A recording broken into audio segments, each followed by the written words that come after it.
Сәлеметсіздер ме балалар? Бүгінгі сабағымыздың тақырыбы есептер шығару. Сабағымыздың мақсаты есептерді шығару. Нөмірі 4-ші мысал: есепте 9 метр алынған 205 сантиметр. Екі бізде өлшем бірлік әртүрлі болған кезде екеуін бірдей қылып жасап аламыз. Яғни кіші өлшем бірлігіне түрлендіріп аламыз. Яғни метрді сантиметрге айналдыру керек. Ол үшін біз нені білуіміз керек? 1 метрде неше сантиметр бар екен? Яғни 1 метрде 100 сантиметр бар, е? Демек, 9 метрім, ол оны 100-ге көбейтемін. Сонда бұл жерде қанша? 900 сантиметр. Енді 900 сантиметрден 205 сантиметрді азайтамыз. Сонда 695 сантиметр болады. Келесі. 4 дециметр алынған 15 миллиметр. Демек, мына дециметрді біз миллиметрге айналдырамыз, е? Ол үшін біз нені білуіміз керек? 1 дециметр, ол бізде 10 сантиметр екенін білеміз. Ал 1 сантиметрім, ол 10 миллиметр. Демек, мына 1 дециметрім, ол бізде 100 миллиметр деген сөз. Сонда біз 4-ті 100-ге көбейтеміз деген сөз. Сонда бұл жерде 400 миллиметр. 400-ден 15-ті алатын болсақ, қанша болады? 385 миллиметр. Келесі. Центнер. Центнер, яғни 1 центнер ол 100 килограмм. Яғни біз на центнерді килограммға айналдыру үшін оны 100-ге көбейтеміз. 500 килограммнан 198 килограммды азайтамыз. Сонда 302 килограмм болады. Келесі, ары қарай. 1 тәулігім, ол бізде қанша? 24 сағат, е? Демек, біз на тәулікті сағатқа айналдырамыз. Сонда бұл жерде 24 сағат бар деген сөз. Енді 24 сағаттан 15 сағатты азайтамыз. Сонда жауабы қанша болады? 9 сағат. Енді 2 тәулігім, 1 тәулігім 24 сағат болса, 2 тәулігім ол 48 сағат, е? 48 сағаттан 40 сағатты азайтсақ, 8 сағат болады. Келесі, 1 тонна. Екеуінде кіші өлшем бірлігіне килограммға айналдырып алуға болады, немесе тоннаны центнерге айналдыруға болады. 1 тоннада бізде 10 центнер бар, е? 10 центнерден 8 центнерді азайтатын болсақ, е? Онда 2 центнер болады.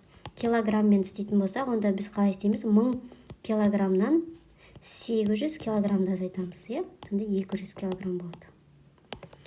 1 килограммнан 465 грамм. 1 килограммда біз білеміз 1000 грамм бар. Демек, бұл жерде 1000. 1000-нан 465-ті азайтамыз. Ол 535. 1 километр. Яғни 1 километрім, ол 1000 метр.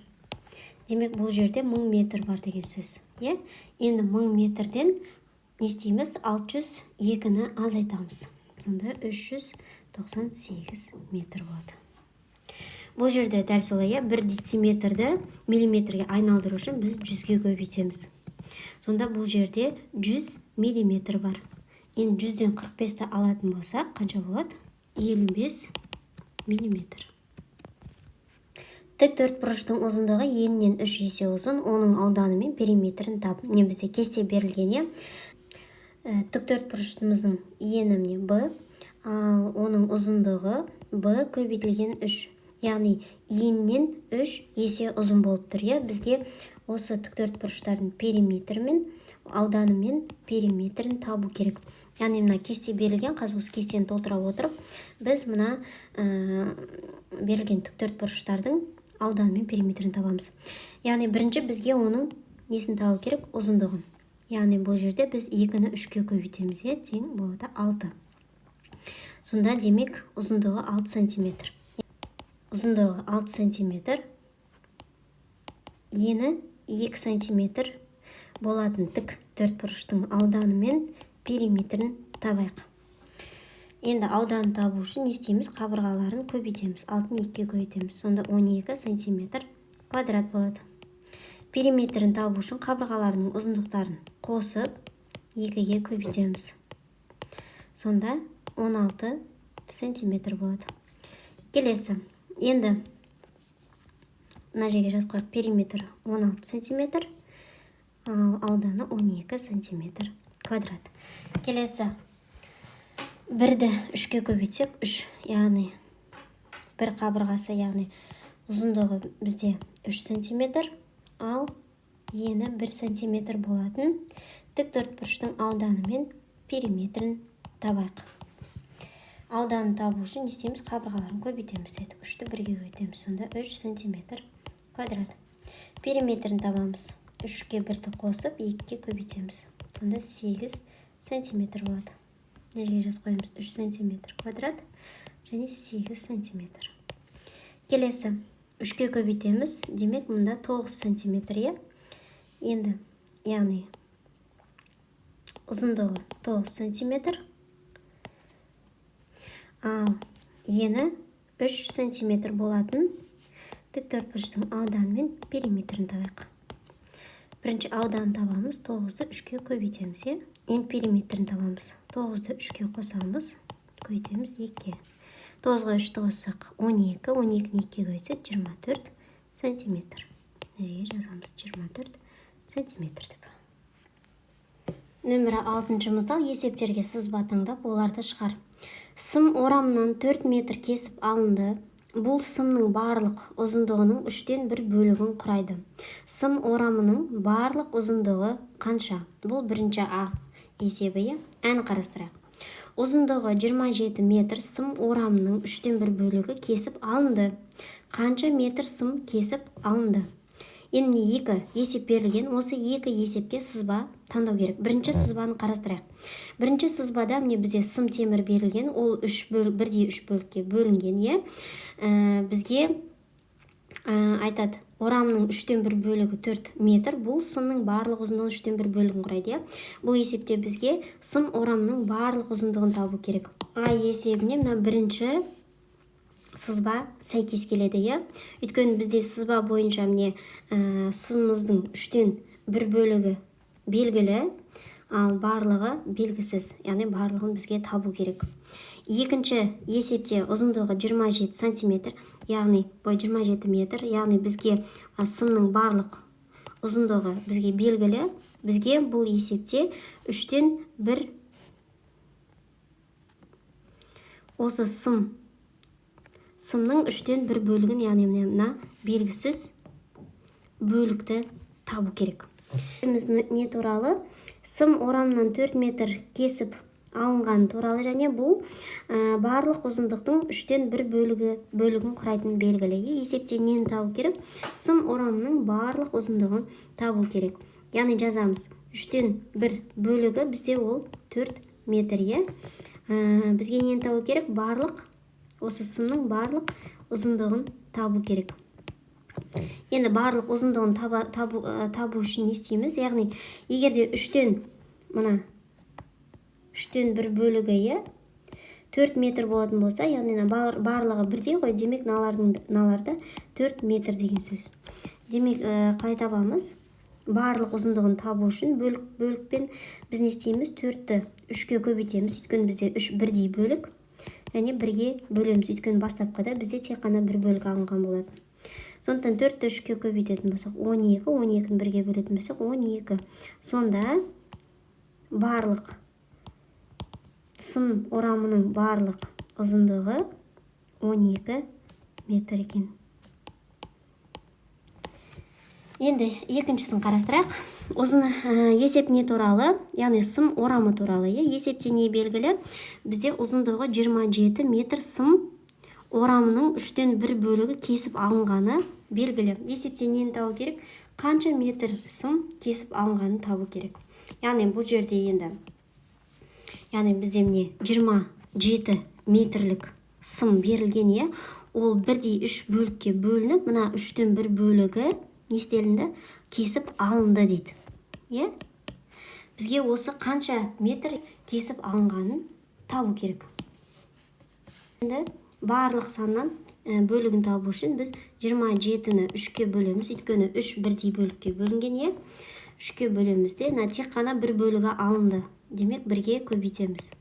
27-ні 3-ке бөлетін болсақ 9 9-ды 1-ге көбейтетін болсақ, 9, сонда 9 метр кесіп алынды. Нөмірі 7-ші мысал, есептерді шығар. Ұлдарға 6 жаңа жылдық костюм тігу үшін 12 метр мата жұмсалды. Осындай 9 костюм тігу үшін қанша метр мата қажет? Есеп не туралы, яғни балаларға жаңа жылдық костюм тігілген жайлы. Есепте не белгілі? 6 костюмге 12 метр мата жұмсалғаны белгілі. Есепте нені табу керек? Осындай 8 костюм тігу үшін қанша метр мата қажет? Енді есептің шартын жазу үшін біз осы кестені пайдаланамыз. Яғни біздің есебіміздің бойынша біз бір бұйымға жұмсалатын матаның шығынын білмейміз, яғни қанша мата кететін. 6 костюмге 12 метр мата кететінін білеміз. Демек, бізге нені табу керек? Бір бұйымға жұмсалатын шығынды табу керек. Одан кейін 8 костюм тігу үшін қанша метр мата қажет екенін жазу керек. Яғни 6 костюмге 12 метр мата жұмсалды. Осындай 8 костюмге қанша метр мата жұмсалады? Ең бірінші жаңа кесте бойынша бізге нені табу керек? Бір бұйымға жұмсалатын шығынды. Оны қалай табамыз? Біз мына жалпы шығынды санына бөлеміз. Сонда 12 бөлінген 6 дейміз. Тең болады 2 метр. Демек, бір костюмге 2, яғни бір бұйымға, бір костюмге 2 метр мата жұмсалады екен. Енді сондай 8 костюмге қанша жұмсалатын табу үшін біз не істейміз? Бір бұйымға кететін шығынды санына көбейтеміз. Сонда қалай болады? 8-ді 2-ге көбейтеміз. Сонда 16 метр мата болады. Жауабына жазамыз. Яғни 8 костюм тігу үшін 16 метр мата қажет деп жазамыз. Бұл асы болды, бізде. Әсін оқиық. Қыздарға 2 кофтаға қанша мата жұмсалса, ұлдарға 3 жейде тігу үшін сонша мата жұмсалды дейді. Егер бір кофтаға 3 метр мата жұмсалған болса, онда әр жейдеге қанша метр мата қажет дейді. Кофтаға және 3 жейдеге бірдей мата жұмсалды бізде. Егер бір кофтаға 3 метр мата жұмсалатын болса, онда бір жейдеге қанша мата жұмсалады? Енді бізге нені табу керек? Бір кофтаға 3 метр мата болатын болса, онда біз не істейміз? 2-ні 3-ке көбейтеміз. Сонда 6 метр мата жұмсалған екен.